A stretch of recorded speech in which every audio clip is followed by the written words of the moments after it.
জনগণের মাঝে বিলিয়ে দেব। এই জনগণকে জেগে উঠতে হবে।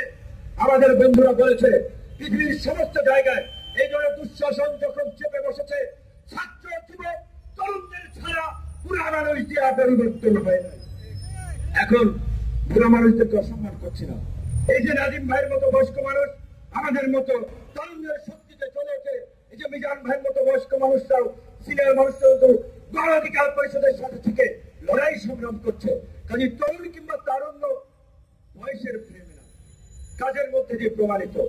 আজকে আমরা আন্দোলন সংগ্রাম অনেক দেখেছি। কয়েকজন সিনিয়র নেতাকে দেখেছেন পুলিশ যখন লাঠিচার্জ করে পুলিশের সামনে সিনা টান টান করে দাঁড়িয়ে যায় কর্মীকে রক্ষা করতে। কয়েকজন নেতাকে দেখেছেন রাজপথে কর্মীদের সাথে থেকে ধাওয়া পাল্টা দেওয়া লড়াই সংগ্রাম করে শেষ পর্যন্ত মাঠে যাচ্ছে। সেই নেতৃত্ব কিন্তু এখন দেখতে পাচ্ছি না। কাজে নেতারা যদি সেফটির জন্য সিপাহী কাপড়ে চলে যায়, কর্মীরা কোন দুঃখে রাজপথে থাকবে?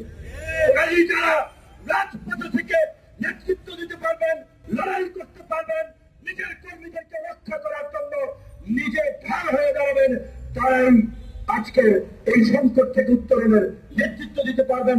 এমন গণ অধিকার পরিষদ সেটা দেখিয়েছে। নতুন শক্তির উত্থান ছাড়া, নতুন বিপ্লব ছাড়া এই অবস্থার উত্তরণ হবে না, হবে না। কাজেই ছাত্র যুবক তরুণ ভাইদেরকে আমি বারবার অনুরোধ করবো, ৭১-এর দিকে তাকান।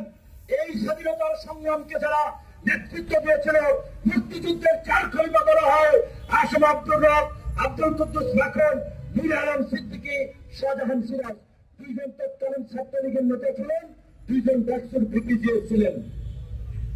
ছাত্রলীগের নেতা এবং ডাকসুর ভিপিজিও ছিলেন। তাহলে নিশ্চয়ই তাদের বয়স ৩০-এর নিচে ছিল, তাদেরকে মুক্তিযুদ্ধের চার খলিফা বলা হতো। ৭ জন বীরশ্রেষ্ঠের দিকে তাকান, যাদের অধিকাংশ বয়স আপনার ২২-২৩ থেকে ৩০